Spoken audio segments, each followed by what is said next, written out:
გერჩენიათის რა საფრთხის შემცველია, როდესაც რუსეთის მოქალაქეები იღებენ საქართველოს პასპორტს უპრობლემოდ და პლუს უკვე 40,000-ზე მეტი ბიზნესი აქვს დარეგისტრირებული ჩვენს ქვეყანაში. როდესაც მტრული ქვეყნის მოქალაქე შემოდის საქართველოში, უნებრივია, რომ საფრთხის შემცველია. ყველაფერი საფრთხეა. რუსეთის მოქალაქე რატო უნდა შემოუშვათ, როცა ჩვენი 20% ტერიტორია ოკუპირებულია. ამ ჩვენს გაჭირებულ ქვეყანაში ამდენი ადამიანი გარბის აქედან სამუშაოს საძებნელად და აქ დღე არ გავა, რომ ვინმე არ შეხვდეს დასაქმებული უკვე და ყველაფერს ნაბიჯზე მაგათ საუბარი მისვლა. ოკუპანტი ქვეყნის წარმომადგენლები არ უნდა იყვნენ ასე ლაღად ჩემ ქვეყანაში. რა, კაია, მე მგონი არაფერს არ შეცვლია. მე მირჩევნია იქ მხარე რომ იყოს ჩვენთან, ვიდრე ინდოეთის და სხვა ხალხი. რუსეთი გერჩენიათ მირჩევნია. ეს შეიძლება მოქალაქეობა არა. შემოვიდნენ, მაგრამ ქართულმა კანონებმა უნდა არეგულიროს ის შემოსვლა.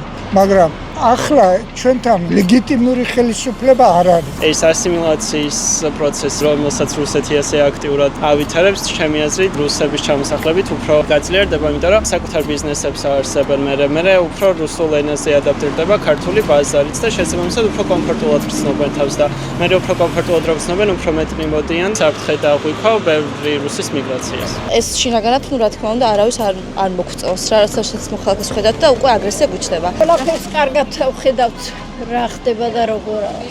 ქართველები აღარ არიან აქ, რუსები არიან.